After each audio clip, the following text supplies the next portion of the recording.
Red. Dolphin. Yeah. Would they drive it? You want to take care of it? Drive. Okay. They got air it.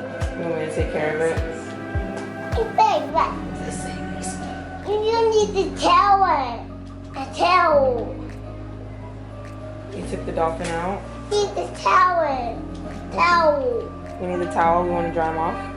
Yes. Okay. Like, dare I say this, is TV. Really try to limit your baby talk. I know, baby talk. Nola sings the songs. I'm like, she knows the words. Hey guys, welcome back to my channel. So in today's video, it's all about teaching your baby how to talk. Now, these are just tips. This isn't gonna 100% make your baby talk, but these are just some tips that we have done that I thought I would share with you guys that helped Noah talk. If you guys are new here, hello, my name is Noelle. I do all kinds of minimal mama content here on my channel. And if you guys don't know, I have a 3-year-old and almost 2-year-old. Noah is such a good talker. He's so vocal and he speaks paragraphs and sentences very well. By the age about like 1.5, he was already speaking sentences and then paragraphs, and like now that whole boy can write a whole book, or he can have like a whole audible. He talks so much.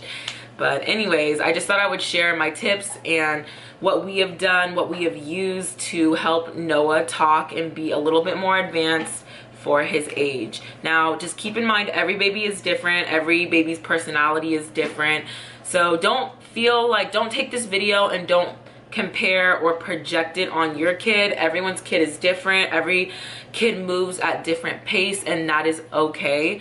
Now, if they're like 2 and they're really still not talking, I would probably suggest to bring that up to your pediatrician. But yeah, don't push your kid. These are just suggestions and things that have helped with our kid and his speaking. So let's go ahead and let's jump into this video. Now, I have a few things over here to show you guys, but most of these are just like verbal tips, and I'll share a few like hands-on things that worked really well for Noah that we still play with and use all the time.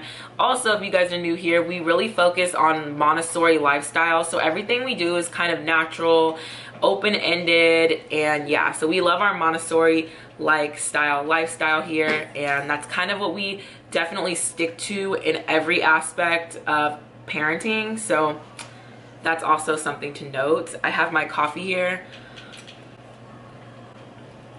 Iced coffee, so good.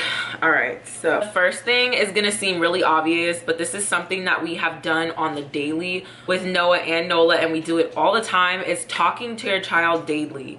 Chalking you know, just chalk it up. Talking to your child daily is something that has really helped with our kids speaking and just their learning in general. We talk to Noah all the time. We just talk about what we're about to do, what's going on. It sounds like talking really like, you know, common sense, but no, seriously, enunciating your words and extruding them really helps your child just learn language so much better, so much faster. Not really try to limit your baby talk. I know baby talk is cute and it's fun, and for some reason we just feel like we just want to do baby talk. I don't know what it is, but we just feel like we need to do that sometimes. And I'm not saying you can never do it, but definitely limit it. It's hard, but definitely try to limit your baby talk. And this will help them in the future when they're starting to talk and when they become toddlers. And definitely a good one is just, yeah, try to limit your baby talk. So yes, pronunciating your words is something that is really helpful when trying to get your baby to talk. Now, you want to start this stuff at day 1. So limit your baby talk from day 1, from when they're a newborn, and just really talk to them. So it's really simple, you guys. Like, it sounds really crazy, talk to your newborn, but I promise you this is something that we did, and it sounds silly and it feels really silly in the moment. Like, why am I talking to this brand new baby that doesn't know what I'm saying at all? But it really does make a difference when they get older. We talked to both of our kids, and we really didn't do like too much baby talk. It was really like talking to them as an adult, obviously in appropriate manner and what we were talking to them about, but we really didn't use a lot of baby talk and high-pitched voices and stuff like that. We really kept it to how we would normally talk and really pronunciated our words. Like, oh, okay, so today we're gonna go to the park. You talk slower and kind of, you know, just drag your words out and don't have too much of a high pitch in your voice. You just kind of explain what's going on. And yeah, so limit your baby talk. And you start this from day one. You want to start this stuff from day one. It sounds silly, but start talking to your baby at a newborn stage, honestly. And this kind of relates back to what I was just saying, is just talking to your baby, what you're doing as you're doing it. So mommy is gonna make herself some coffee. I would just literally go around the house just explaining, not everything, but you know, just kind of explaining what I'm doing or why I'm doing it. Just having like conversations, even though they're not conversating back with you. This just helps them really hear how you speak, you know, and if they hear you, then eventually they're gonna model it as well. So I would just talk to my kids so much and sound like a crazy person, but it really, I really do believe in this, you guys, that this really helps. Something else that has really helped us are books. Books in general are so good to read to your kid. This is also something you want to start from day one when they are newborns. It sounds crazy, I know, but if you just start reading to them, they really listen to how you're speaking and just explain to them like pictures and stuff like that. Both of my kids really enjoyed books. So that was definitely, we have so many books. I don't have any specific books that I absolutely love for like speaking purposes, because we just read all of them. My kids do have a few favorites, but I'm not gonna like pull those out. They're in the room with them right now. We're having quiet time so I can film this video. But yeah, so books in general are a great way to get your baby to start talking a little bit earlier. Flashcards are something that are definitely good for learning letters and just speaking in general. So these are the flashcards that I have for Noah and Nola. They just have animals, and they also have like the number of animals too, which is cool. I really like the prints. They are so cute. This is cheetah, and then it has like 3 cheetahs on the back. And Noah is at the point now where he is learning how to count and learning his numbers, so he'll literally count 1 2 3 cheetahs. So he loves this, and he loves animals in general. So these have been a really big hit. These are from Pipe and Pipery, I believe. Is it Pipe and Pipery? Pip and J Papery. I'll leave their link down below. They are a small shop on Etsy, but so cute. So these are, this is a moose, and it also has like how you draw the letter itself, or how you write, I should say. So really cute. And Noah has been really into these, and Nola as well. So she is only almost 2 years old, so she is talking. She's not saying like full sentences, but she can say a lot of words, and we're working on like learning animals and stuff like that. And yeah, so super cute. Love these little flashcards. I will leave a link down below if you guys want to check those out. Also, something else that has been really nice are these little wooden, it's like a wooden matching game. So it has letters like that. So this one says lamp, and it has like the matching lamp wherever that is. Let's see.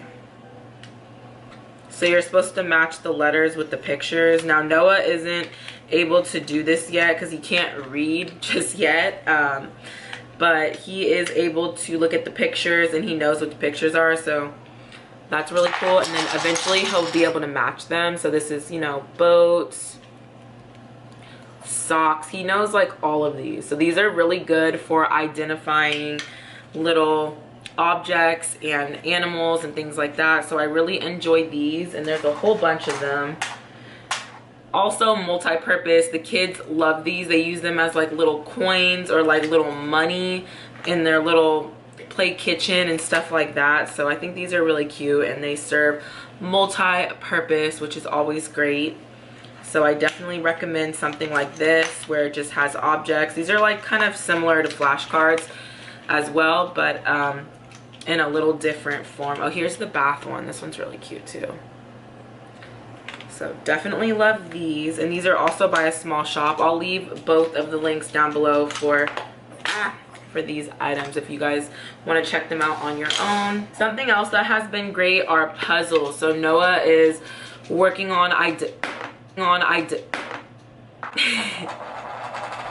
he's working on identifying his letters, and the O just fell obviously, but yeah, so trying to teach him how to spell his name. He knows a few letters by themselves, but you know, putting it together, something like this that he can see all the time, is really nice for helping him how to spell his name in general. But yeah, he identifies the letters. Even like an ABC puzzle would be really cool too, and also help with you know, speech and learning their ABCs, so that would be cool. Also, this puzzle by We Gallery, oh, this one is so cute, and they have a few different ones as well. Oh my god. So if the puzzle pieces actually want to stay on the board, these are from, this one is from the We Gallery. It's so cute, and Noah and Nola love this puzzle.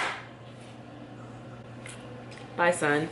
Anyways, they have a lion, a sun that just fell out again, an alligator, elephant, snake, giraffe. So a lot of little animals, and Noah loves to name the animals. I think animals are such a good way to teach your kids how to speak.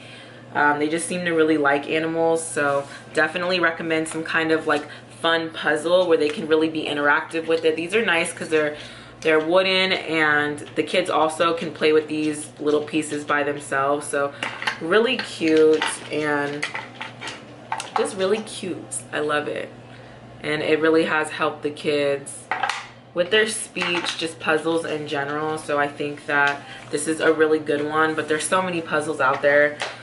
Music is another really good speech kind of.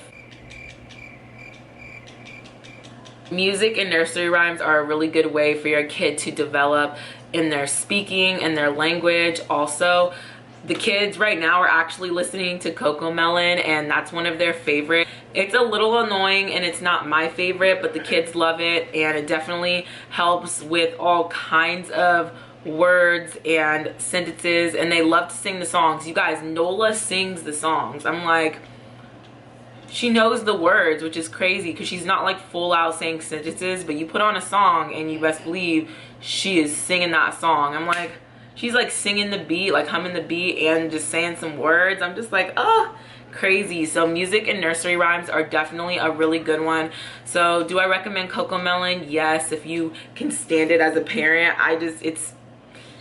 We only could do so much of Cocomelon, but the kids really do love it, so yes, I recommend it. Okay, so as I'm saying nursery rhymes and music, another good thing that is good for your kids' development, like dare I say this, is TV. TV is something that has really helped Noah in his speech so much. If you have it just going on in the background or a show they're really interested in, I'm not saying let your kids watch a whole bunch of TV, but I do think that screen time is good for kids learning and development. Like, I really do believe that. I'm not saying have them watch hours and hours of TV, but I think every day it is good to let them sit down, watch something else that's not our face, trying to be in their face, teaching them stuff all the time, letting the TV just kind of take over that for a little bit and teach them some fun songs. And you know, it's just good.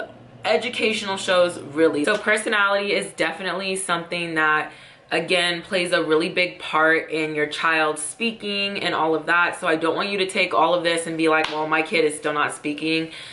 It all depends on your kid and how much you implement these things. And yes, so don't compare your kid. This is not to put any pressure on your guys' kids or on you guys to make you feel like, oh, my kid's not talking that well yet and you guys feel bad. Like, that's not what this video is for. This is just for me to give you my helpful tips. Also, I noticed something else. The first child tends to, and I was doing research on this too because I really wasn't sure if this was the case, but it really does seem like the first child talks a lot sooner and a lot better than the first kid. One being because the child gets so much more attention just being number one. Like, let's be real, let's be honest here. When you have more than one kid, it's so hard to have undivided attention just on one kid because you have to take care of both kids or 3 kids or 4 kids. And oh Lord, if you have 5, you are brave. But I mean, that's just how it is. Like, it's just hard to fully give your attention to one child. So the first child tends to be a little bit more vocal, a little bit more advanced than maybe the second. But then in other cases, the second kid could watch the first kid and be like, "Ooh, I got this," and they're, you know, they're really advanced too. But for most cases I'm seeing, it just seems like the first child also tends to talk for the second child a lot, so they don't have to use their own words as much, which is also interesting. Like, Noah definitely will speak for Nola. Oh, Nola doesn't like this, or no, Nola wants this, or whatever the case is. But I definitely think that that plays a part into our kids. What were we talking about? Personality. Also, something I recommend is toys in Montessori, or Montessori toys just in general. I think really help with your kids' speech and just really playing with them, getting their brain going. We love Montessori toys here. I have like a whole bunch of sensory activities you can check out in a video that I did a little bit ago that we do a lot, and the kids love those activities. So I think activities like that can also help with their speech development, which is so important. Something else that we really like to do is just go sightseeing. The kids love to go outside, and they will literally just like point, and I'll tell them like trees, flowers, bugs. Noah loves bugs. Like, you know, just really talking to them about their surroundings and just going outside and exploring what's around you is something that I also think is really helpful, and it really just gets the kids really getting their brain and their mind thinking. So yeah, you guys, those are really all of my tips and everything we have done. A lot of them are so simple and you can really implement in your everyday lives, and they have worked for our kids, and I just wanted to share kind of what we've been doing and what works for our kids. Now again, keep in mind, no pressure on anyone's kids or anything like that. I just wanted to share what has worked for us, and you know, just give you guys a little tips and tricks or whatever on how to get your baby to talk a little bit earlier, or you know, what you can start doing from day 1 to help that learning process. Thank you guys so much for watching. Make sure you like, subscribe, all of that good stuff, and I will see you in the next one. Bye, you guys. Oh, also leave any talking tips that you have down below, the things that have worked for your guys' kids. I would absolutely love to know what you guys have been implementing, what has helped your kids learn and grow. Yeah, so leave all those down below. I'm sure new moms would love to see those in the comments. And yeah, thank you guys again so much for watching, and I will see you in the next one. Bye.